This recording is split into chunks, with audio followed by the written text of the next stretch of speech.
A girl disappeared behind a bookcase for 761 days. When the door finally opened, she was gone.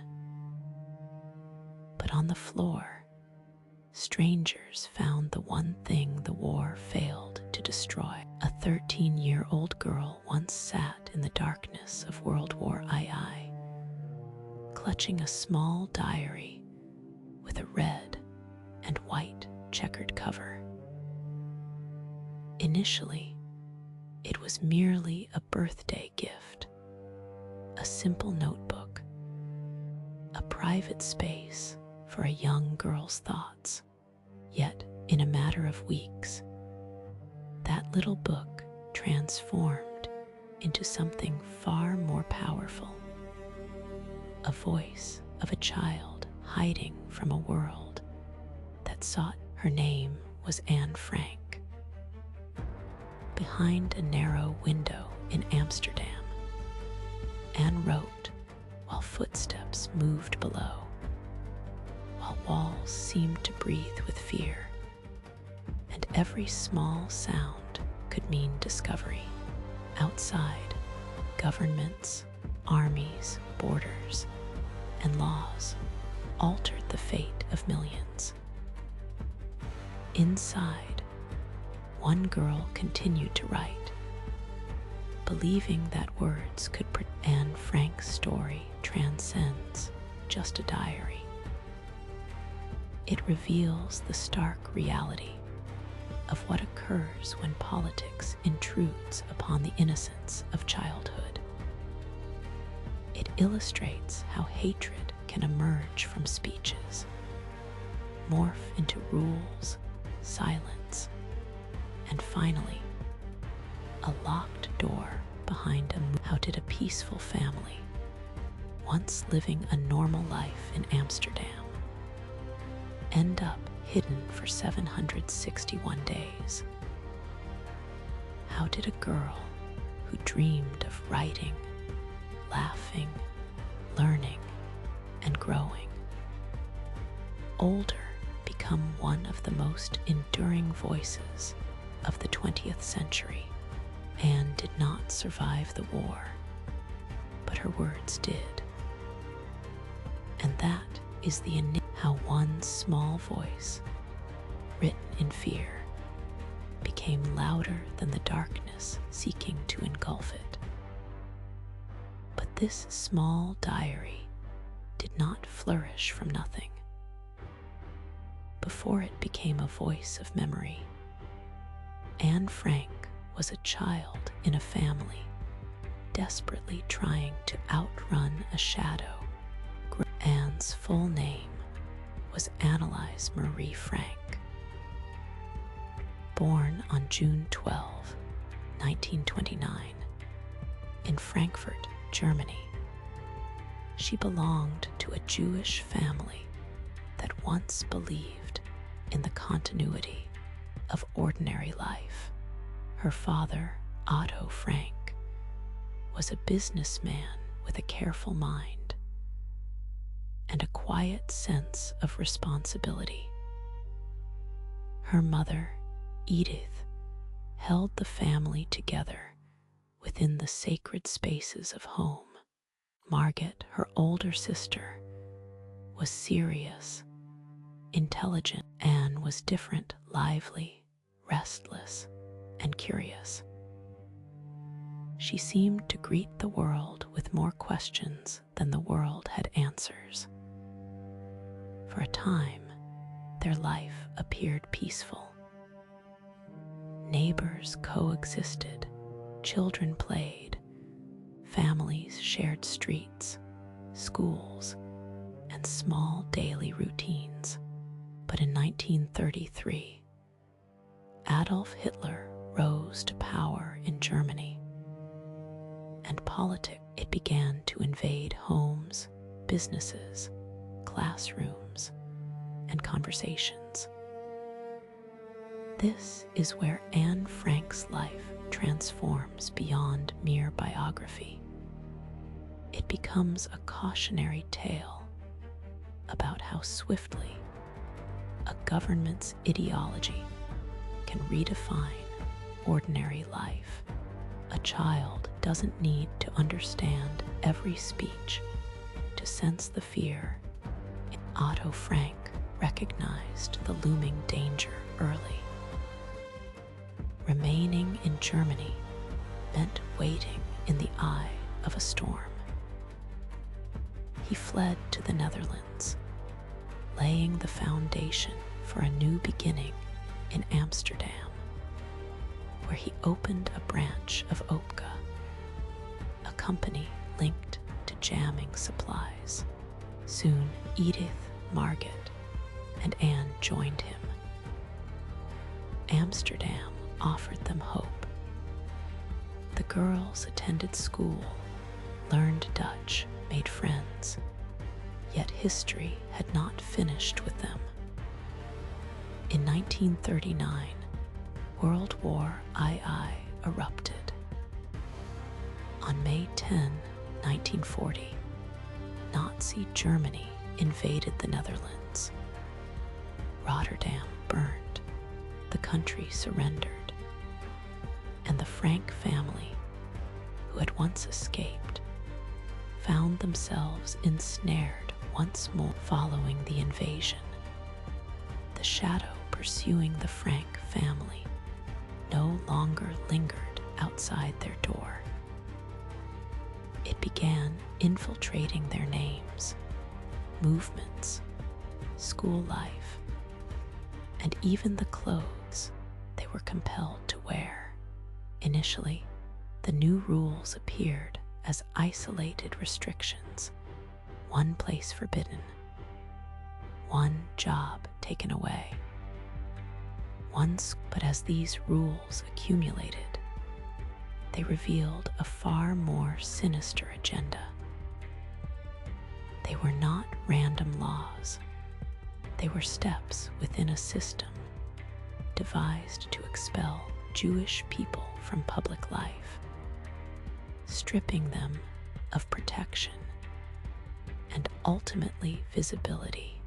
Anne was still young, yet childhood provided no immunity. She could no longer be merely Anne, the bright girl with friends, lessons, and laughter. The world around her began to see a label before it recognized a child. Jewish people were compelled to register, banned from parks, cinemas, and many shops. Jewish children were segregated. Then came the Yellow Star, mandated in the Netherlands in 1942. It had to be worn openly, transforming identity into a public mark. This painful lesson resides at the heart of Anne's story. A society does not become cruel in an instantaneous moment. Sometimes, cruelty creeps in through paperwork, signs, permission. It teaches neighbors to look away before they learn to betray. Otto Frank sought every possible avenue. He shielded his company through trusted employees and explored escape routes to the United States and Cuba. However, war, borders, and bureaucracy.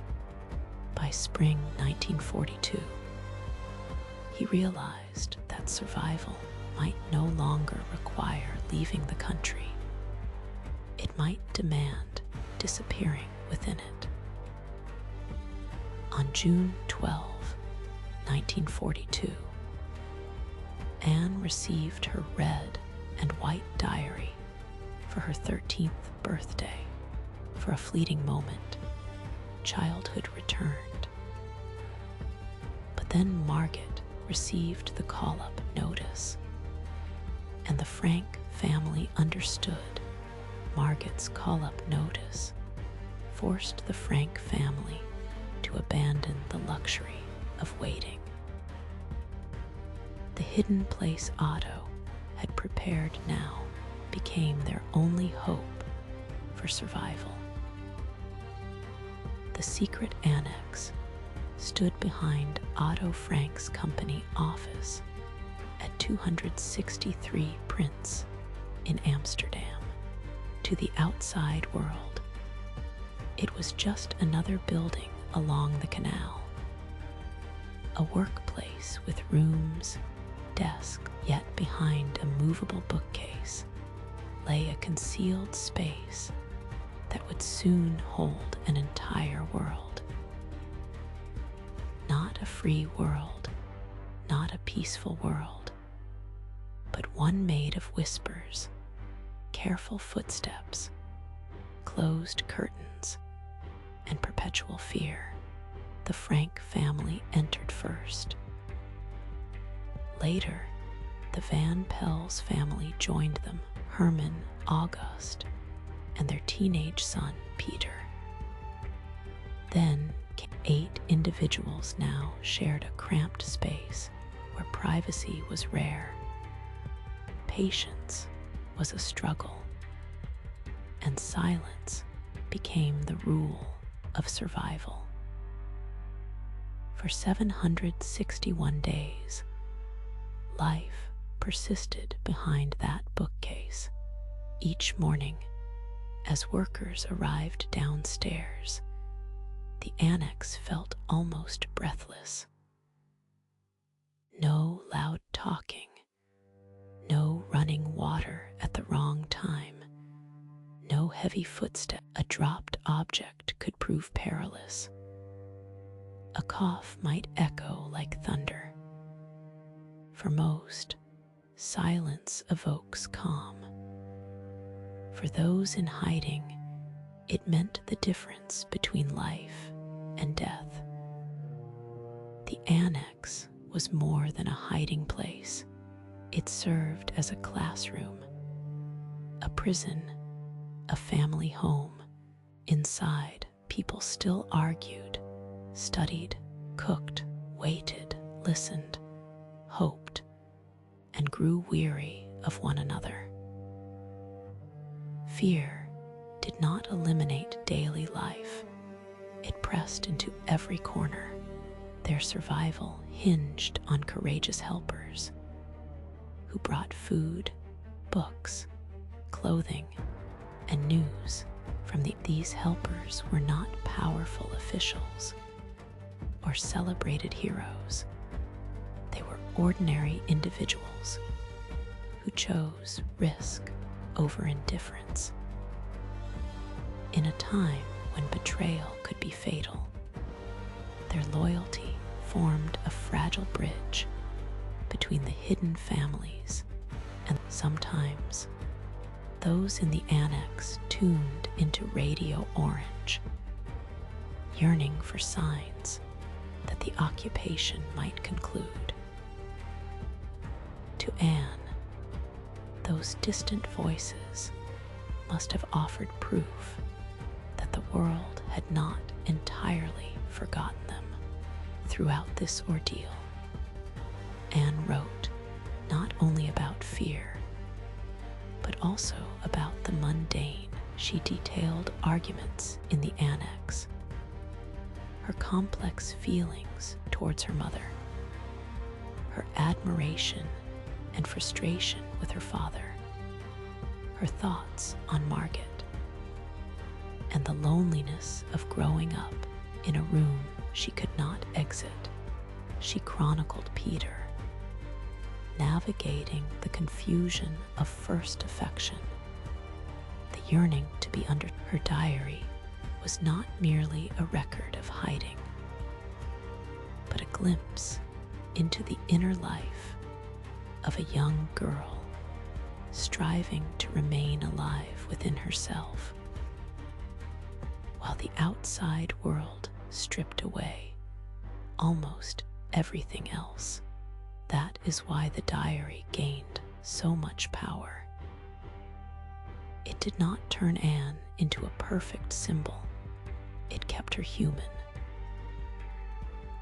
She could express anger, hope, impatience, love, fear, and contemplation. She wrote not like a statue in history, but like a girl endeavoring to comprehend herself as history closed in around her. Then, on August 4, 1940, police stormed the building under the command of SS officer Karl Silberbauer. Someone had betrayed them, though the informant's identity remains unknown. The bookcase was pushed aside, and the hidden world was unveiled. The 8 occupants were arrested, their lives shattered. Anne's papers lay scattered on the floor, as if they bore. But after the arrest, Miep Jais and other helpers gathered the papers, safeguarding them. The annex had lost Anne, yet the diary had survived. The diary endured the floor of the annex, but Anne herself was swept into the war's machinery. After their arrest, the 8 from the hidden annex were transferred first to Gestapo headquarters in Amsterdam, then to Westerbork, a transit camp in the Netherlands. There, the last vestiges of family life began to disintegrate. Men and women were separated.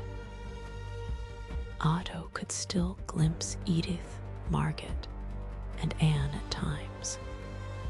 But each encounter, soon they were forced onto the final transport from Westerbork to Auschwitz. Over 1,000 people were crammed into train cars, taken east in conditions designed to strip away comfort, dignity, and hope. Upon arrival at Auschwitz-Birkenau, families faced selection, leading Otto one way while Edith, Margit, and Anne were sent another. He never saw his daughters again. Later, Anne and Margit were sent to Bergen-Belsen, while Edith remained at Auschwitz, perishing in January 1945. Bergen-Belsen was overcrowded, cold, hungry, and rife with disease. In that collapsing world, Anne encountered an old friend, Nanette Blitz, who later recalled her as frail, shaken, yet still clinging to the dream that her diary might. Anne and Margit fell ill with typhus. Margit succumbed first, followed by Anne shortly after, likely in February or March 1945, mere weeks before Bergen-Belsen's liberation. She was just 15 years old. Of the 8 who hid behind the bookcase, only Otto Frank emerged alive. When he returned to the Netherlands, he still harbored hope. Then the truth reached him. His family was gone. Not long after, Miep Jais handed him Anne's diary.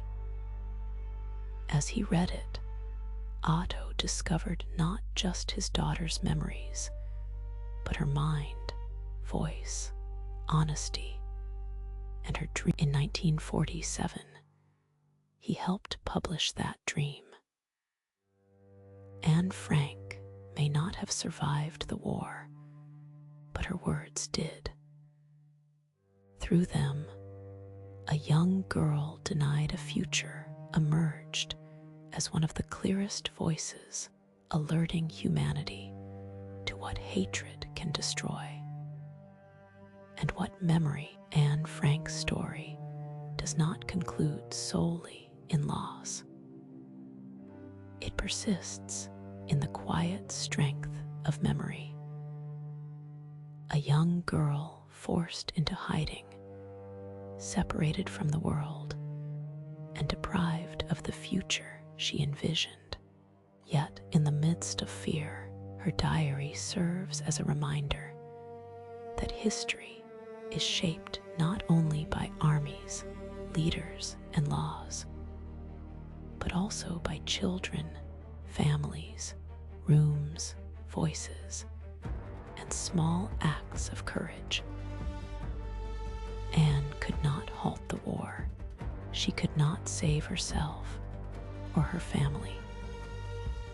But she left behind something that hatred could not completely erase: the truth of her words implore every generation to heed the warnings.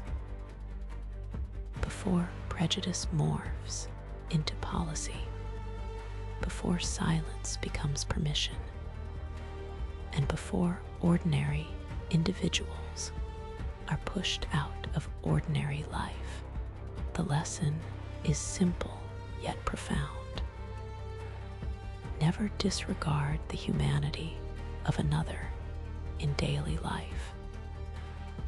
Choose kindness when others are judged. Speak up when someone is treated unjustly. Remember that even what part of Anne Frank's story touched you the most.